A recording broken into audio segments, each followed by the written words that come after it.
Good evening. My name is Mark Kantrowitz. I am the publisher and senior vice president of advisors.com, which publishes more than a dozen websites about planning and paying for college.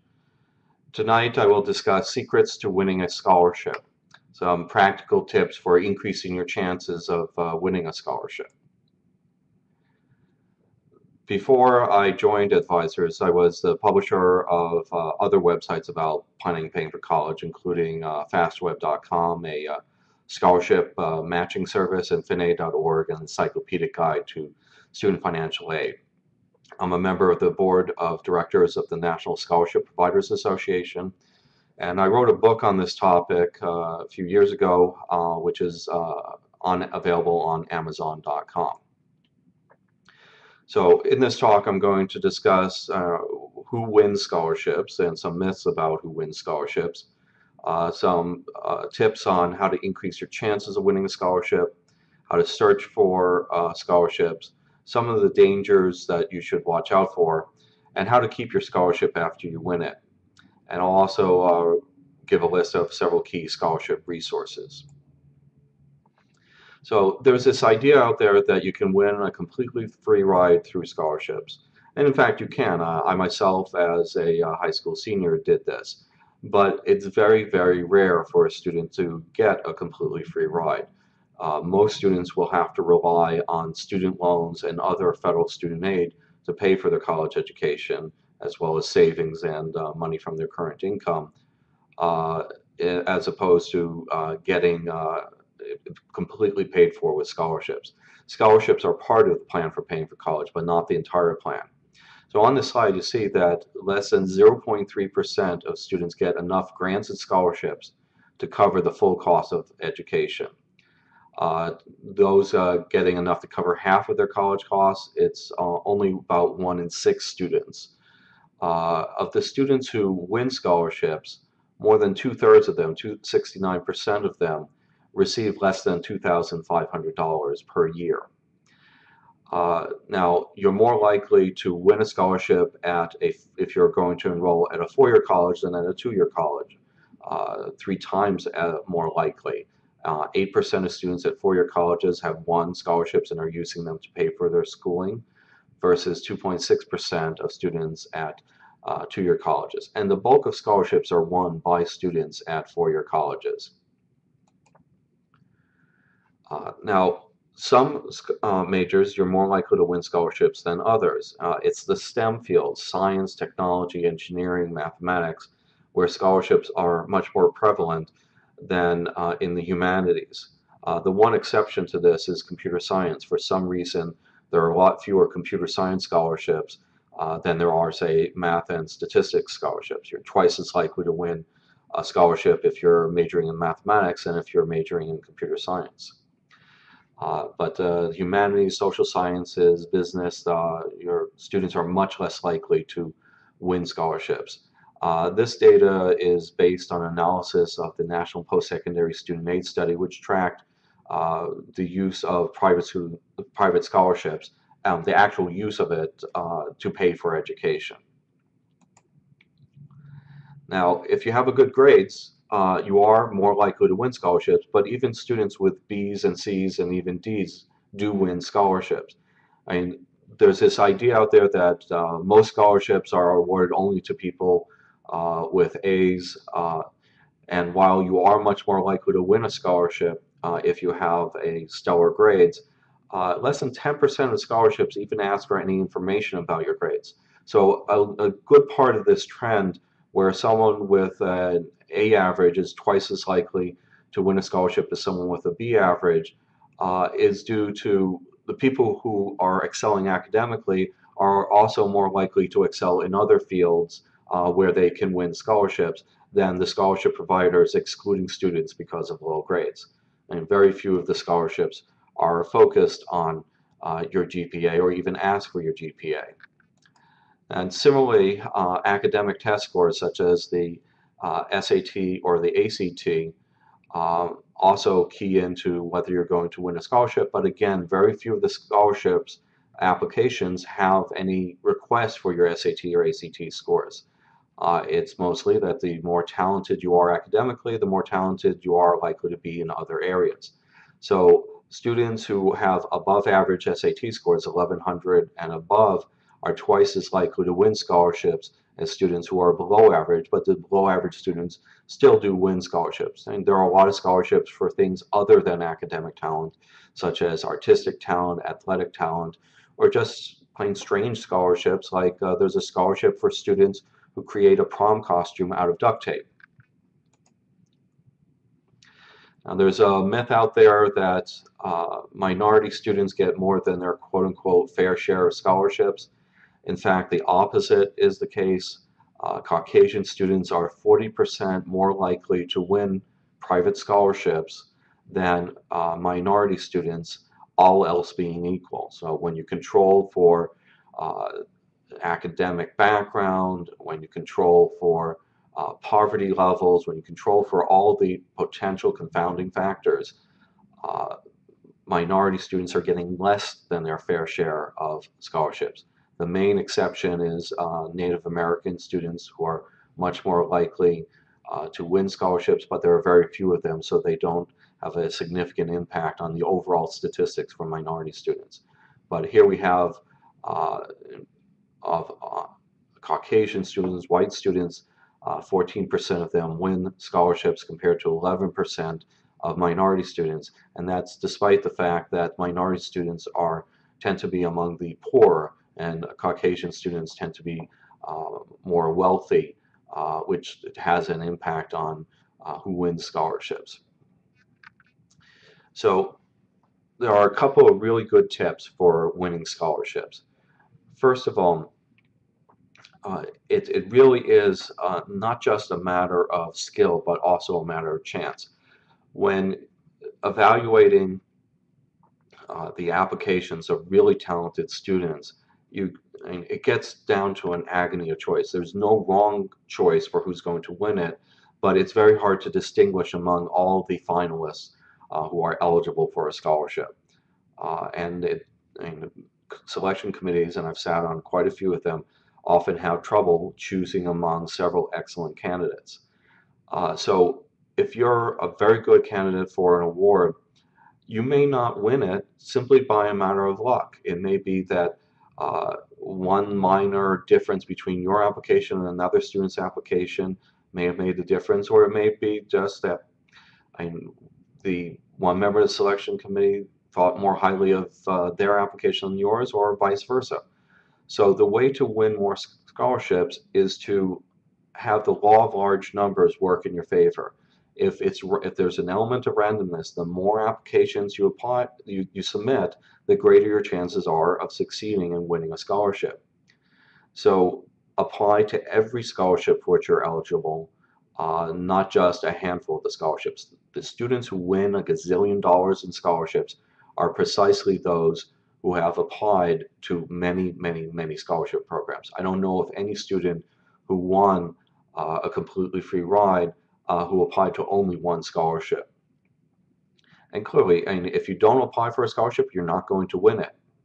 And about a quarter of all students never apply for any scholarships, and they may be leaving money on the table. They might have actually succeeded in qualifying for a scholarship. And some students say, well, I don't want to apply for 50 or 100 scholarships. That's a lot of work.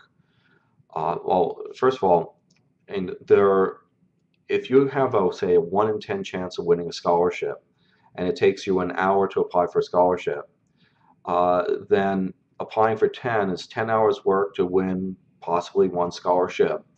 And if that's a $1,000 scholarship, that's $100 an hour. I don't know of any high school student who can earn $100 an hour and after 10 hours work. You can think of it as being like your job. Your job is to apply for every scholarship that you can. And you may think that it's going to be difficult, that you're going to have to write many, many scholarship applications. But once you've done your first half dozen scholarship applications, you find that you're able to reuse elements of one application on the next, such as an essay may repeat. So all you have to do is tailor each application to the new provider, and you don't want to have an essay that you're submitting to scholarship A that mentions scholarship B in the text of the essay. I've seen that happen a couple of times.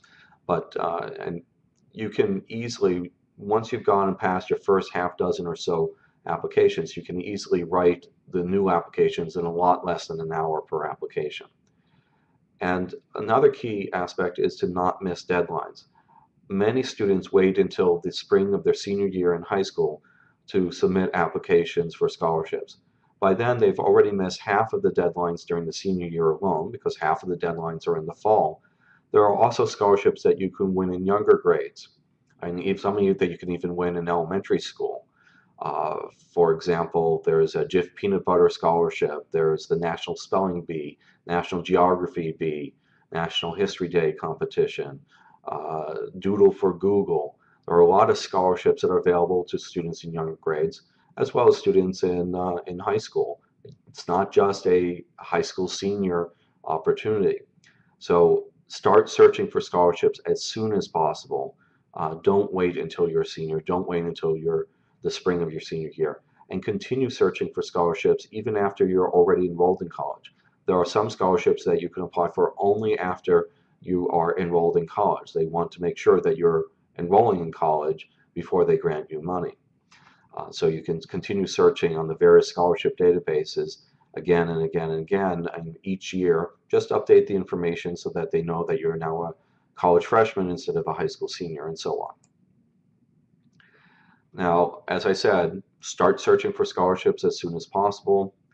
I would suggest using a free scholarship matching service like FastWeb. I used to be publisher of FastWeb. I would also suggest that you search two databases, FastWeb and StudentScholarshipSearch.com, which is a scholarship database at my new company.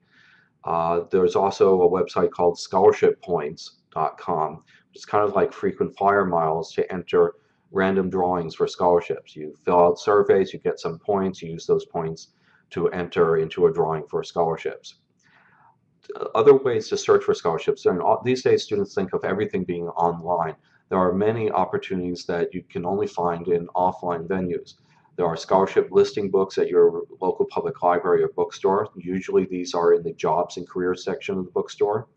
There are also often bulletin boards in those locations or outside your high school guidance counselor's office or college financial aid office, where they post information about small local awards that don't want to be listed in any of the national databases or the listing books. The benefit of a scholarship listing book is not like the online databases, which are a more targeted search. It's more random exploration. You open to a page and you see a scholarship for genetic engineering. You may not have had any exposure to genetic engineering, but this might pique your interest, and next year, after you've taken a course in genetic engineering, you may decide to apply for the scholarship.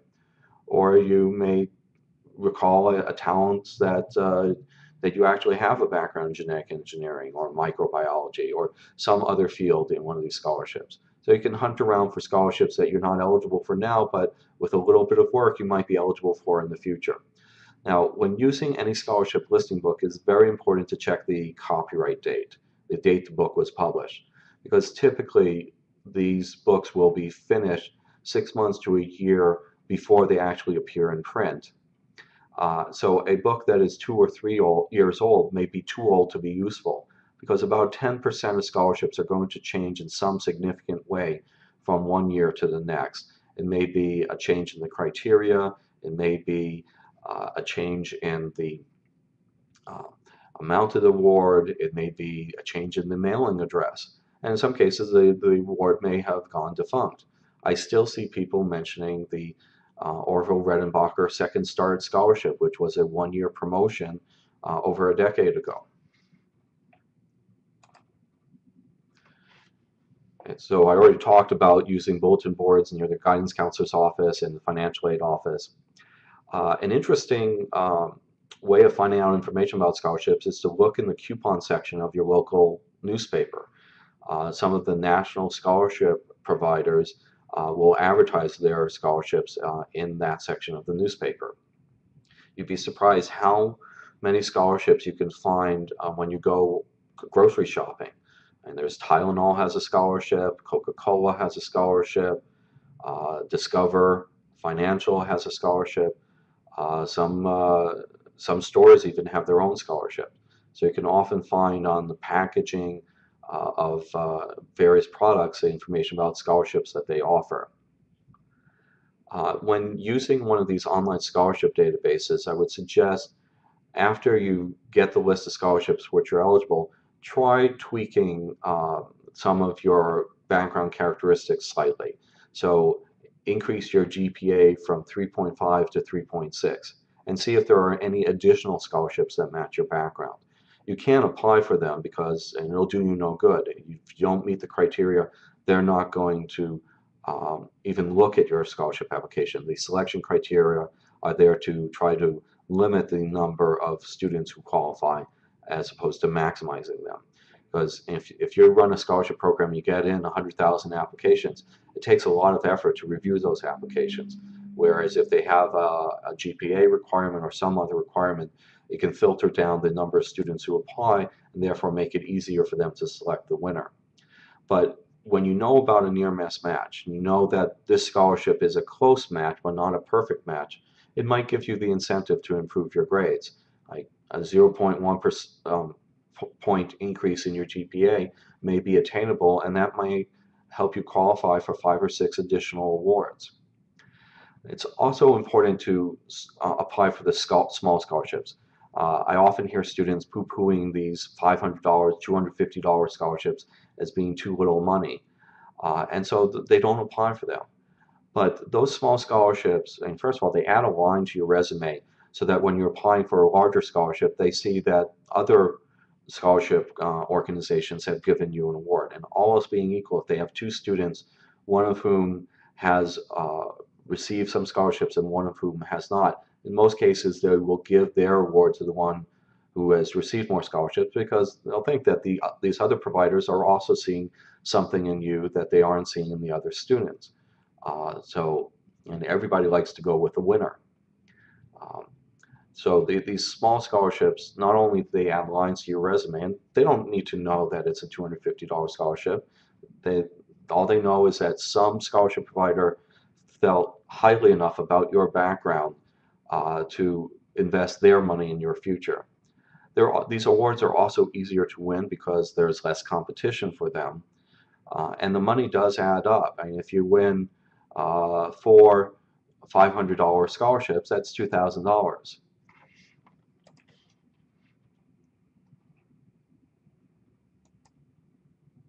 Okay.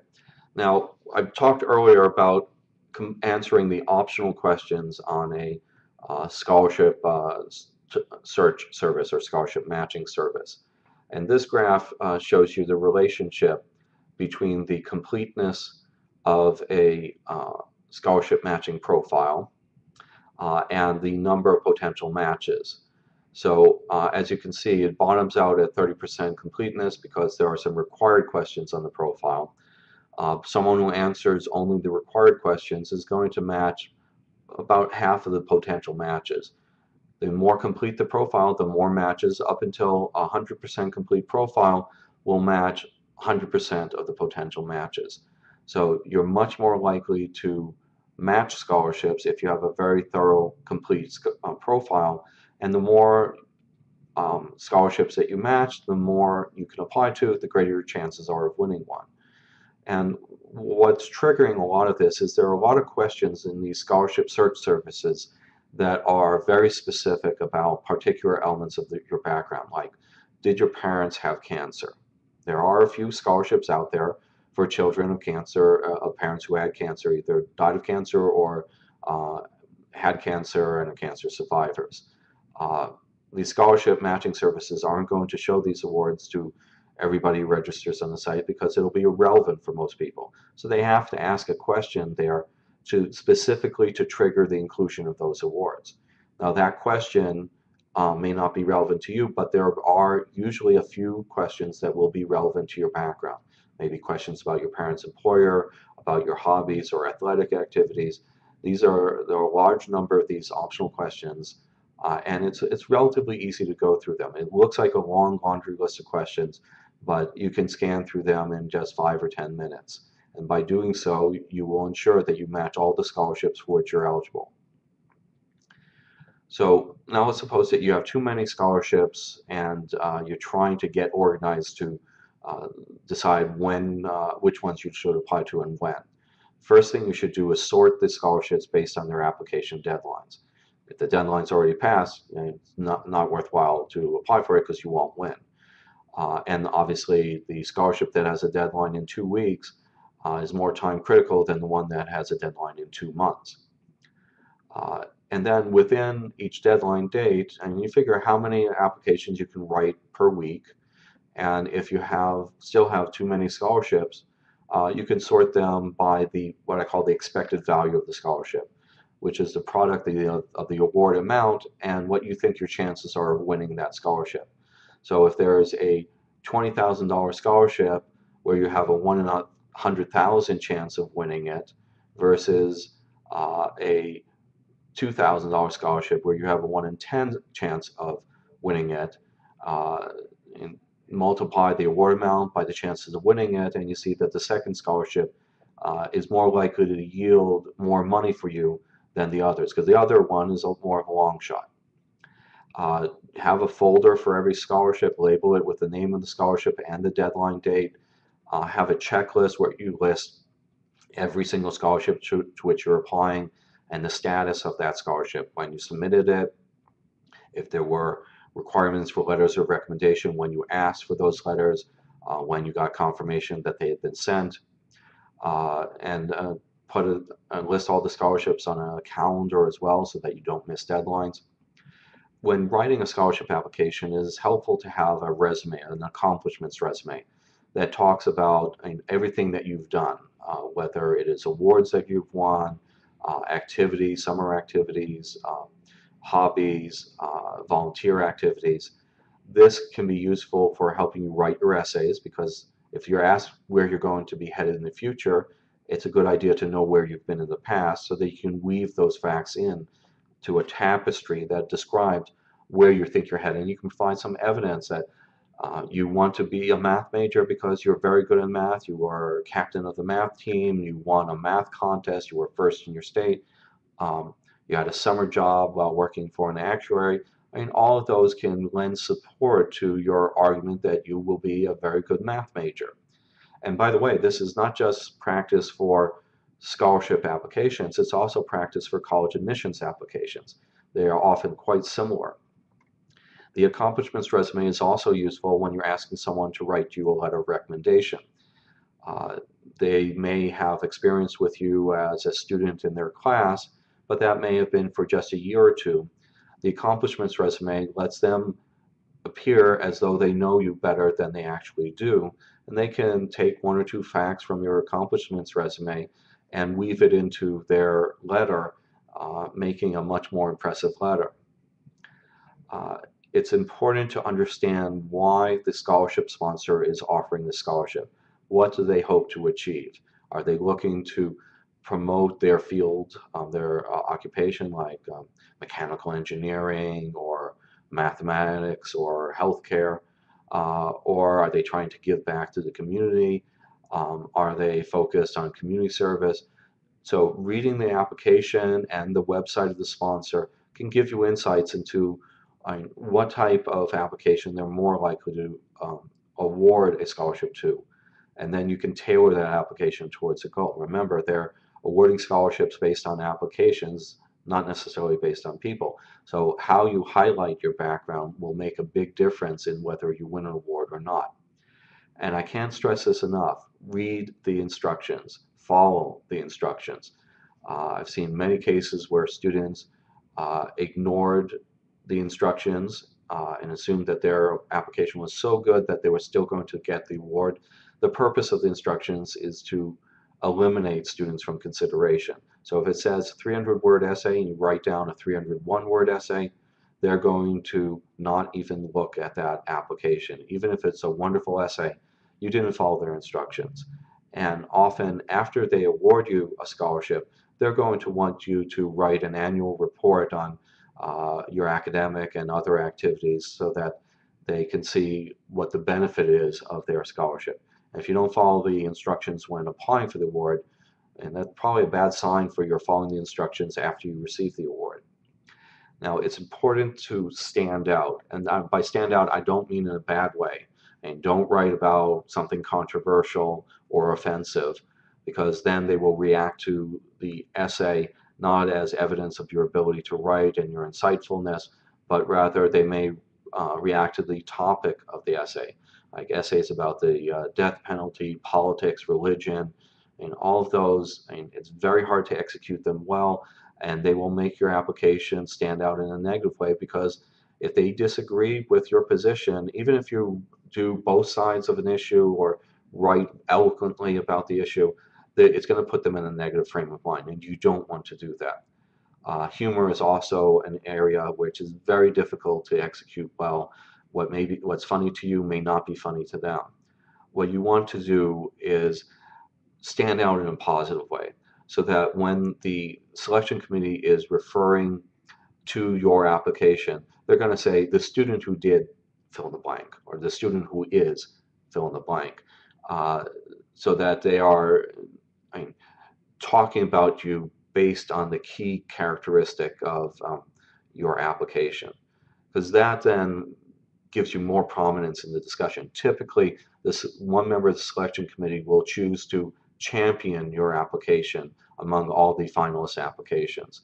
And what you want to do is provide them with the ammunition they need in order to argue why you should receive the award.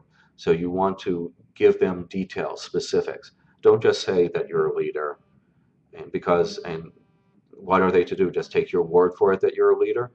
Instead, um, give them examples of how you demonstrated leadership, how you affected others, how others affected you. That will then give them the details that they need in order to uh, argue that you're a leader, and here's why. Here's examples of how you were a leader. Now, some scholarships require the student to be nominated, and most students then ignore it because, well, if it's up to someone else whether you're going to be nominated. But oftentimes, if you figure out who's responsible for nominating, it might be your high school guidance counselor, might be your principal, bring information about the scholarship to their office along with a copy of your accomplishments resume, and ask them to nominate you. Sometimes they may not have been aware of the award, or they might not have a formal process for deciding who's going to be nominated. If you ask, squeaky wheel may get the worm, to mix a few metaphors. And just by asking, they may, especially if the deadline for nomination is just a few days away, they may simply choose to have you be the one they nominate.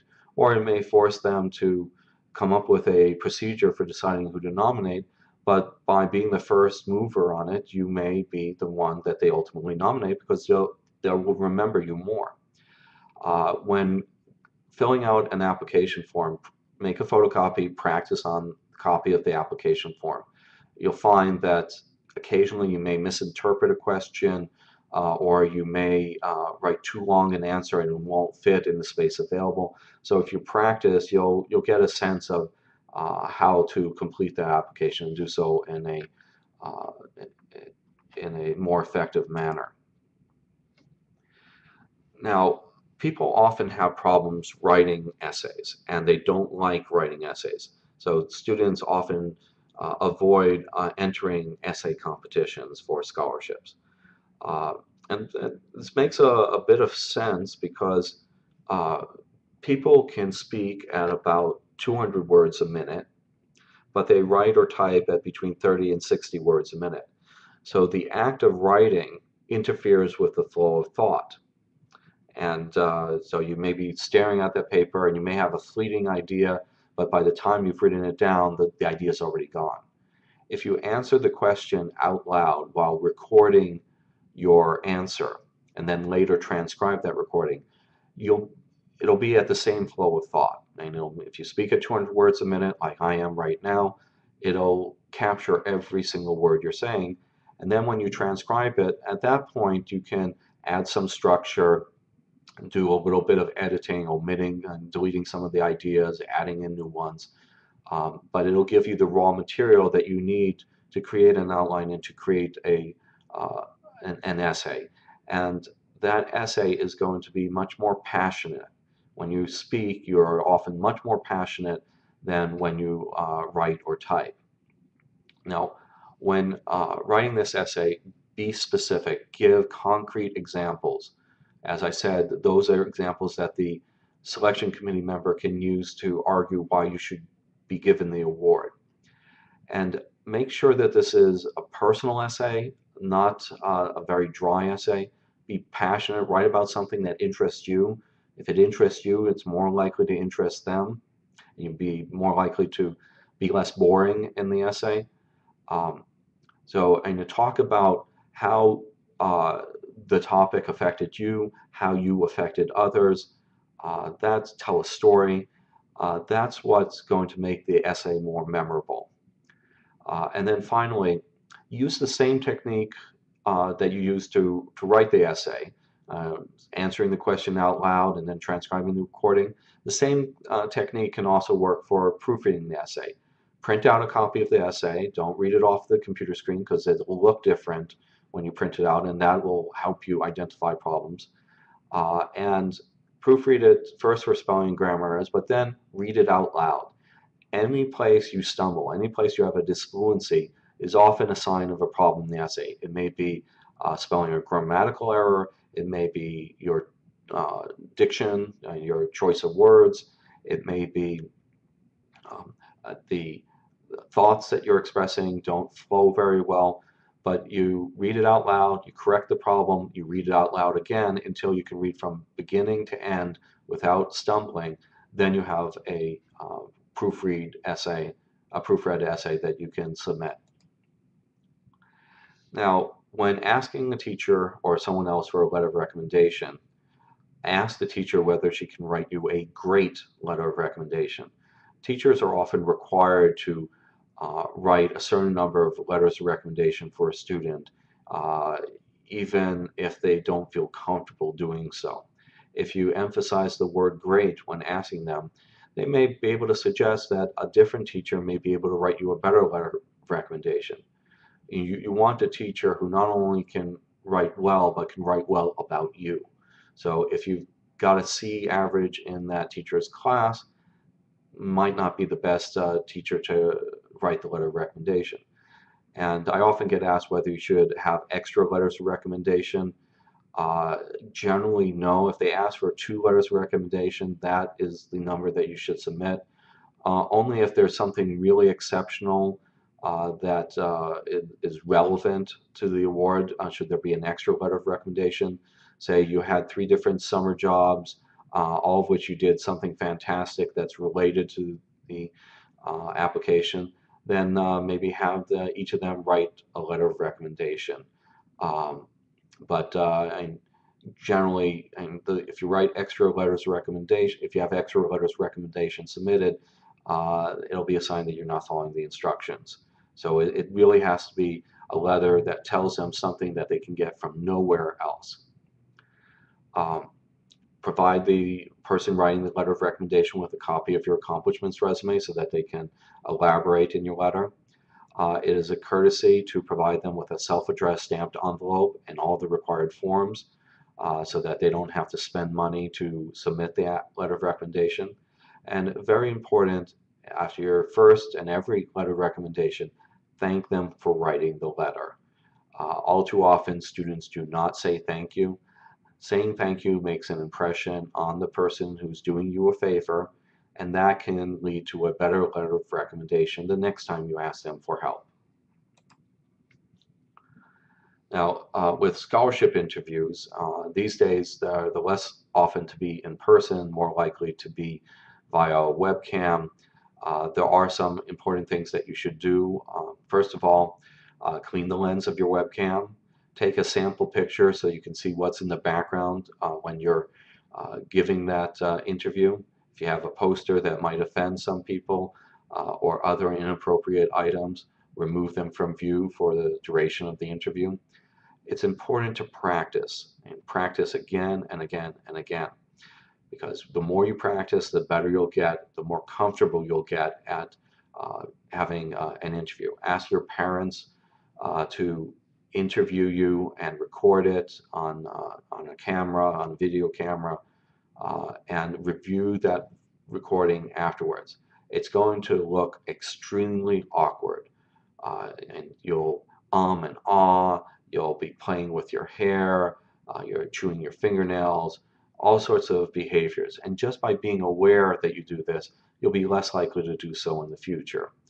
And it'll also help you crystallize your thoughts. So rather than working your way randomly towards the answer to the question, the next time you're asked a similar question, you'll have thought through the likely answer and be able to give a smoother presentation. It also helps to wait a second or two before answering instead of jumping right into the answer, so that you have a little bit of time to think and plan out what are you going to mention and in what order.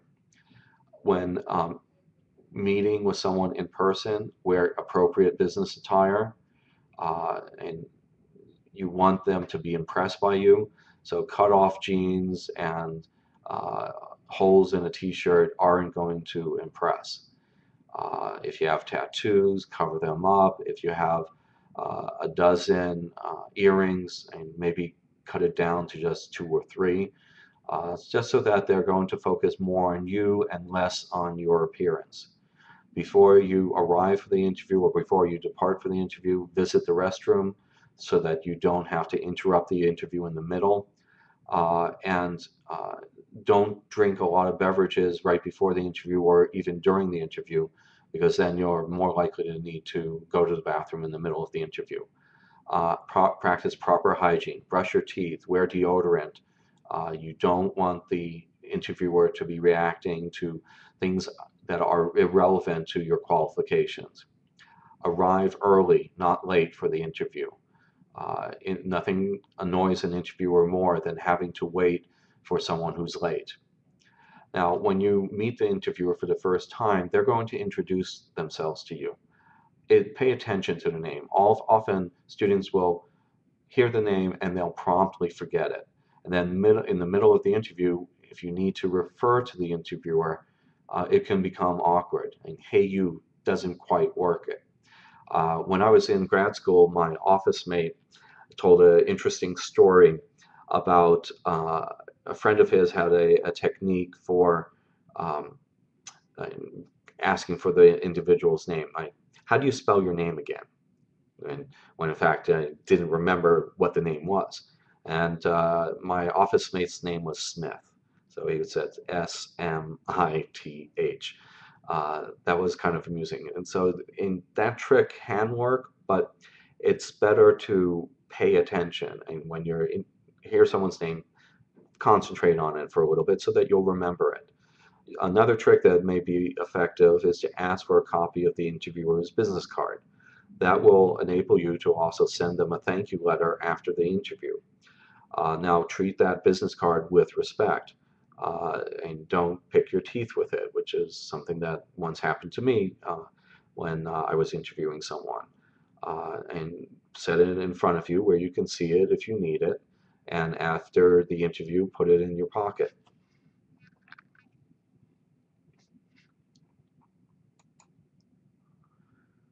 Now, if you're giving an interview via telephone or a webcam, try to do so in a quiet room, so that they can hear you as opposed to the noise in the background. Sometimes students live in crowded homes and it's chaos behind them, and try to find a room where you can hear them and they can hear you.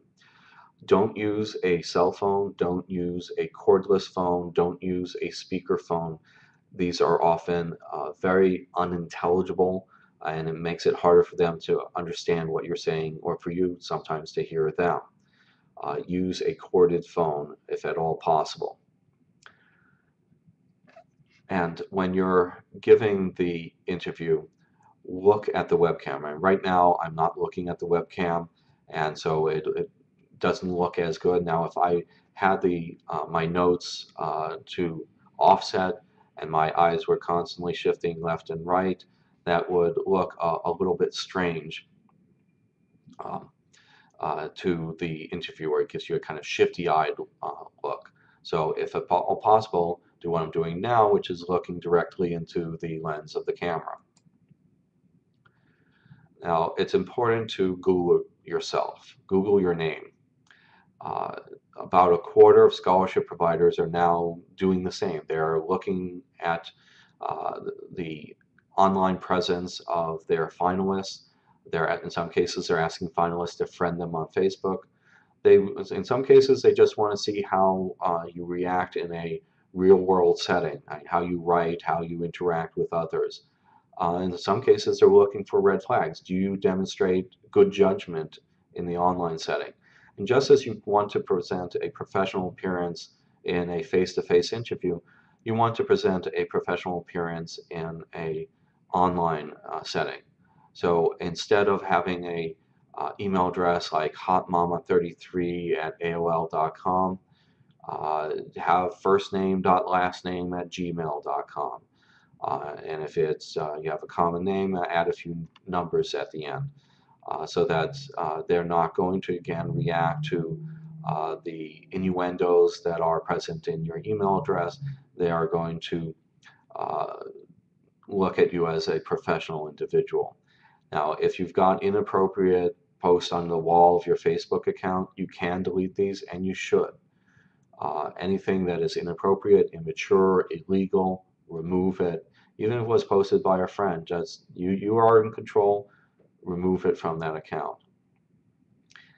And then when you're sending your application, keep a photocopy of it just in case it gets lost in the mail, so that it'll be easy for you to resend it if necessary, and send it by some method where you can get proof that you mailed it and proof of receipt, such as certified mail return receipt requested, or at the very least with delivery confirmation, so you can prove that they received it.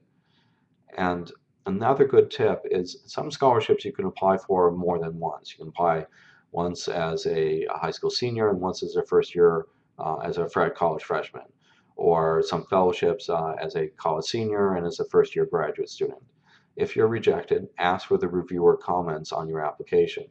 In some cases, they will provide you with this, and those comments will be quite specific as to the reasons why they didn't uh, want you to win that award. It may say something that you can address. And so when you submit the application the second time around, you increase your chances of winning the award. I've seen this happen many times with the National Science Foundation Graduate Research Fellowship, where you can apply as a college senior and as a first-year graduate student. Students who were finalists the first time around but didn't win the award, who reviewed the reviewer comments and addressed them in their next application, were much more likely to win than students who didn't do that. Now, after you win a scholarship, there are certain pitfalls that you need to be aware of. First of all, if it's a renewable scholarship, you need to make sure you fulfill those requirements for retaining eligibility. It may require you to maintain a specified GPA. It may require you to participate in community service or to write a one-page summary of your activities in the year. Do this because the hard work is obtaining the scholarship. It's very easy to lose a renewable scholarship if you don't follow the instructions. Now, when you win a private scholarship, this can affect your eligibility for need-based financial aid. After all, a $1,000 scholarship reduces your financial need by $1,000. Every college has an outside scholarship policy or displacement policy that adjusts the need-based aid based on the receipt of a private scholarship. They have flexibility in how they adjust the uh, need-based financial aid package. The need-based financial aid package includes not just grants, but also loans. If they reduce your loans, then you're replacing a loan with a scholarship, money that has to be repaid with money that doesn't need to be repaid. You come out ahead financially, and that's beneficial. If they're reducing their grants, then you break even, and there's no net benefit other than a line on your resume. And that can affect your choice of college if you've won a lot of private scholarships. Now, another thing that's really good to do is if you win another really prestigious scholarship or award while you're in college, tell the scholarship provider about this. They like to hear about the successes of their scholars. This increases the chances of their uh, offering more scholarships in the future because it's basically a way of saying thank you that they're making a difference. And by demonstrating that, that's the encouragement they need to continue offering scholarships. I've even seen some students who are very polite and saying thank you and keeping the scholarship provider in the loop who had received a non-renewable scholarship that the scholarship provider decided because the student stood out so much by saying thank you and by talking about what the award made a difference in her life that they turned it into a renewable scholarship. Now, chances are you're not going to turn a non-renewable scholarship into a renewable scholarship, but it's the right thing to do. It's also important to understand the taxability of scholarships. Scholarships that are used for tuition, fees, and required books, supplies, and equipment are tax-free. Amounts that are spent on room and board, other living expenses, transportation are taxable. You also must be degree seeking and enrolled at a college that is eligible for federal student aid. So if you receive a scholarship that is um, you want to maintain it as tax-free, use it for tuition, fees, and textbooks. Uh, if it's otherwise, you may turn that tax-free scholarship into a taxable scholarship and not get the full financial benefit of the scholarship. There are other pitfalls such as scholarship scams, organizations and con artists who are there to separate you from your money. And they will approach you and say, oh, you want a scholarship, but you have to pay some sort of fee, like the taxes or an application fee, even though you don't remember having ever applied for that scholarship. And what their goal is to get you to give them money. By offering you money, that you think you're getting money, so you think, oh, it's I'll pay that $10 fee because I'm getting a $1,000 scholarship. Well, that $1,000 scholarship never materializes. You're out your $10. And the Federal Trade Commission has shut down several scams that were modeled just like that. The bottom line is if you have to pay money to get money, it's probably a scam. And scholarships are about giving away money, not about getting money. Or another way to say it is never invest more than a postage stamp to get information about scholarships or to apply for a scholarship. If they guarantee that you're going to win, that's bogus. It's on its face fraudulent. They cannot guarantee that you'll win a scholarship because they are not the organization granting you the scholarship, and the organizations that grant scholarships have many more applications than they have money available, so they don't guarantee that their students win scholarships. Be very wary if there are unusual requests for personal information, especially bank account numbers, credit card numbers, and social security numbers. You may not know this, but there's something called a demand draft that all you need is someone's bank account number and you can withdraw money from their bank account. And if they do it inappropriately, it's fraudulent, but sometimes the money's long gone by the time they get caught by law enforcement. And if someone says that so many dollars went unclaimed last year, that's a myth. It's based on a 1976-77 academic year study by the National Institute of Work and Learning, where they estimated that potentially $7 billion was available from employers for employees in the form of employer tuition assistance, but that only 300 to 400 million was being used each year. Subtract one from the other and you misreport it and you get $6.6 billion going unclaimed in scholarships. It's over 30 years old. It has nothing to do with scholarships. And in fact, most scholarships are significantly oversubscribed. The only scholarships that ever go unclaimed are ones that can't be claimed. Like there is a scholarship for someone who was born with a last name of Zolp, Z-O-L-P, at Loyola University in Chicago. It has to be on both your birth certificate and your christening certificate. You can change your name to qualify. Most years they have one or two students receiving the scholarship, but some years they have none. And there's no way for you to qualify for that award because you can't. So the ones that go unclaimed go unclaimed because they have overly restrictive criteria for selecting applicants. Now, some of the most common mistakes and top 8 mistakes And first of all, missing the deadline. If you miss the deadline, you're not going to get the award. Uh, Failing to proofread the application is also important because I mean, the only way they're going to gain an impression of you is by your application. And if your application is filled with grammatical and spelling errors, that's going to give a very bad impression. Failing to follow the directions concerning essay length or the number of recommendations is also a common mistake. If they ask for information and you leave it blank, that can cause you to lose the scholarship. Very important that if something doesn't apply for you, that you fill it in with NA, which means not applicable, or some other way of showing that you saw the question and you marked it as not being relevant to your situation.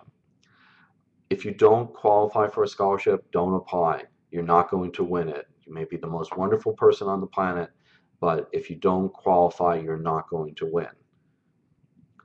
Now, the other common problem is you're eligible for a scholarship, but you don't apply. You can't win if you don't apply. And using the same boilerplate essay that is non-specific and general for every single scholarship application, while it may save you time, it reduces your chances of winning scholarship. You want to have something in there that tailors the application to the scholarship sponsor so that you're addressing why they should give their award to you. Why are you particularly relevant to their scholarship program? And then finally, writing a boring essay, writing an essay about pseudo-philosophical, your philosophy of life. And most 17-year-olds have not gone through enough adversity to have a meaningful philosophy of life that isn't trite. Write about something that's interesting to you. It'll be more likely to be interesting to the person who's reading it. And you don't want them to have you blur into every other essay that they've read. You want to stand out in some manner. And by writing an interesting essay, you're more likely to be successful. So thank you. And I can be followed on Twitter at mkant. And I post occasional articles to my Twitter account. Advisors has two websites about scholarships, studentscholarshipsearch.com, which is a scholarship matching service, and scholarshippoints.com, which is like frequent flyer miles, but for entering scholarship drawings. And some of my previous websites, FastWeb and finna.org/scholarships, have good resources about scholarships. And just because I don't work for them doesn't mean they aren't still very good sites. And the Federal Trade Commission has a section on scholarship scams at ftc.gov/scholarship scams. So I will now answer a few questions. We have a few minutes before the hour is up. Let's see, what is the best way to find local scholarships in my community? Well, as I mentioned before, there usually will be a bulletin board in your school where the guidance counselor or the principal will post information about small local scholarships. Also, outside the financial aid office at a local college, you may find such information. You can also just go to local businesses and ask them if they have a scholarship. And if they say no, suggest to them that they should start one and explain to them the benefits. It's a way for them to give back to the community, and it's a way for them to publicize their business. Now, you may not win that scholarship, but you're helping others, and sometimes you'll be the one who wins the scholarship because they'll be impressed by your boldness in going out and suggesting that they create a new scholarship. And this is one of the ways in which new scholarships get created. Okay. Ian asked what's considered a stellar grade. I mean, typically an A average is considered a stellar grade. And on the SATs, anything over 1,500 out of 1,600, but the individual grade doesn't matter. It's just a piece of evidence. And if you provide other pieces of evidence that explain why you should win the award, it'll balance it out. And most scholarship providers don't even ask about your GPA or your SAT or SAT scores.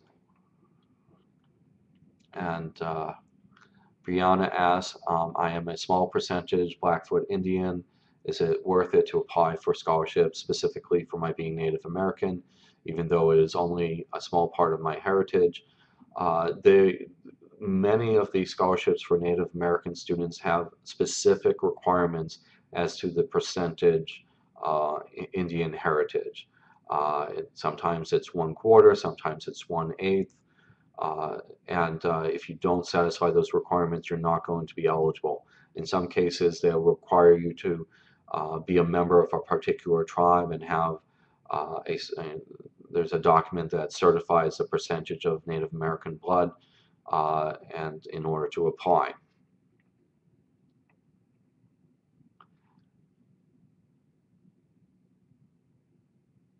Okay, Rushin, I hope I'm pronouncing your name correctly, asked, do my chances of winning either a random selection scholarship or an essay scholarship diminish as I wait longer and longer to submit it before the deadline? For the purely private scholarships, they usually will just review all applications submitted by that deadline. So if you submit it at the last minute versus submitting it earlier, it's not going to make a difference. For college-specific awards, sometimes they'll have a priority deadline, or sometimes they will be awarding the scholarships as they receive the applications. So the longer you wait, the less likely you are to win the scholarship. And there are some need-based grants that are awarded on a first-come, first-served basis. So when you file the free application for federal student aid, it's important to file that form as soon as possible after January 1st. And there's 7 states that are on a first-come, first-served basis until the money runs out. Okay, Anastasia says, I am applying to an American college in Switzerland. How can I find scholarships that may be directed at helping students go to school abroad? Well, and a lot depends on how you are attending that international institution. If you are enrolled at a U.S. institution and participating in a study abroad program where you spend a semester or a year abroad, your U.S. federal student aid and other forms of student aid can usually be used for that study abroad program. If you are not enrolling in a U.S. institution, but rather are enrolling in a international institution that is eligible for federal student aid, you might be able to list them on the FAFSA. But if it's purely one that doesn't participate in the American student aid programs, you may find that some scholarships won't allow you to use your money for a non-U.S. Institution. That's a pretty common requirement.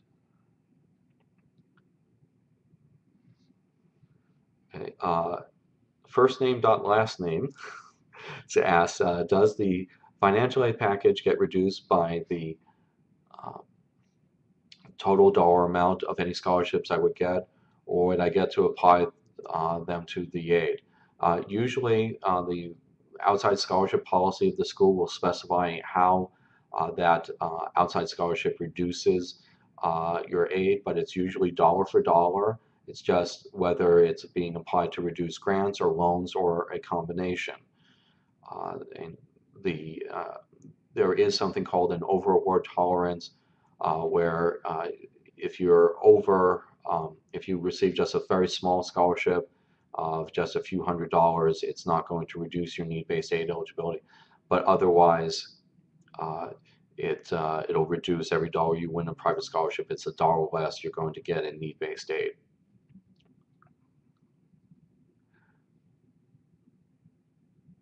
Okay.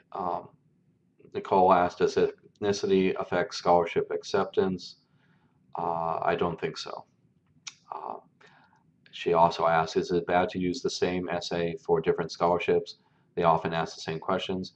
No, you can use the same essay. This will save you time for each scholarship. Just any element of the essay that is tailored to the particular scholarship provider, make sure you change it. I mean, it's a bad idea to refer to one scholarship by name in your essay and submit that essay to a different scholarship provider, because then it'll be obvious to them that you're using the same essay. They don't have any way otherwise of telling that you use this essay for more than one provider.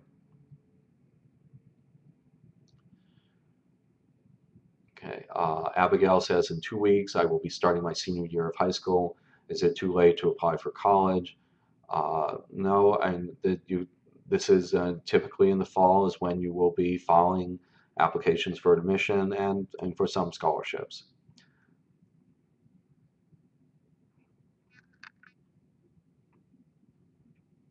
And Holly asked, you have a better chance with essay scholarships because people generally dislike writing essays. That's correct. There are fewer people applying for these awards because they don't like writing the essays. So if you happen to not mind writing essays or are particularly good at writing essays, you increase your chances of winning one of these scholarships. She also asks, is there any way to ask an organization why you did not receive a scholarship? In many cases, you can ask for the comments on your scholarship application, and sometimes they'll provide you with those comments and answer why they didn't award it to you. Sometimes they may feel a little awkward and won't respond, but sometimes they will. Okay. Jordan asks, are most scholarships renewable? If not, what are your options after your first year? Some scholarships aren't renewable, some are. It's kind of an even split. You can apply for other scholarships in subsequent years, but in some of your scholarships, you're only going to be able to use your first year. Some you're only going to be use your second year. Some will be renewable and you can use each year. So you piece together a package of different awards. Um, Carrie asked, what websites do you recommend to use when searching for scholarships? I recommend using fastweb.com and studentscholarshipsearch.com. I recommend that you search at least 2 scholarship databases. So there's also College Board and Peterson's have free scholarship matching services. There are quite a few, about a dozen such scholarship matching services. The reason you should search at least 2 is there is a lot of overlap among the different databases. And so when you search multiple databases, you're more likely to not fall prey to scholarship scams who say, you apply for us, you're more likely to win a scholarship.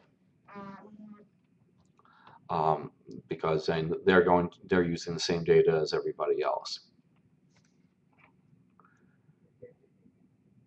Okay, just scanning through the remaining questions, pick out a few to answer. Diana asks, how common is community service a requirement for a scholarship? It is a fairly common criterion, and even if it isn't required, it can help you win a scholarship. Because when you think about it, the selection committee are mostly volunteers. So they are people who are already involved in community service. They are volunteering to review the scholarship applications. They're going to resonate and feel an affinity for a student who's like them. More likely, it's someone who is involved in volunteering.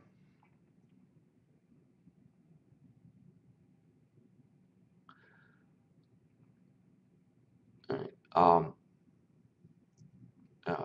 Vlad asked, can I earn a scholarship over the course of college? There are scholarships you can win only when you're enrolled in college. So yes, the answer to that is yes.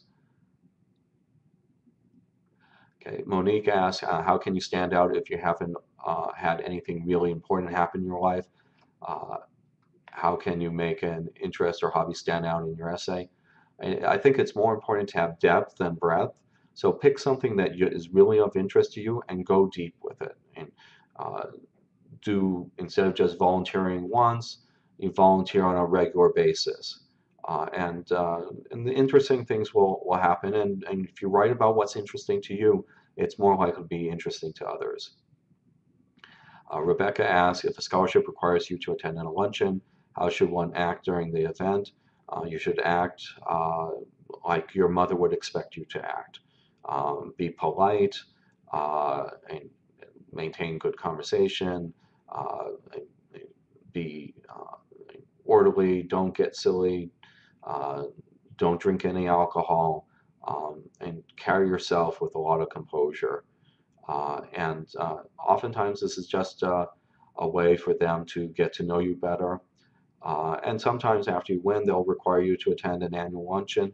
They want to bridge, and they want to create bridges between different years of the scholarship recipients. So they want you to be able to rely on the other students who won it previously.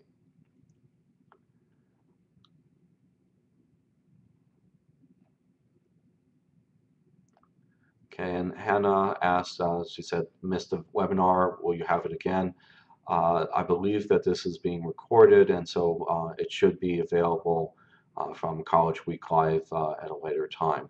And I'm sure that they will post information about that. So I've gone a few minutes over.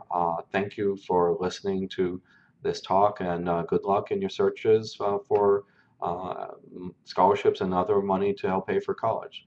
Thank you.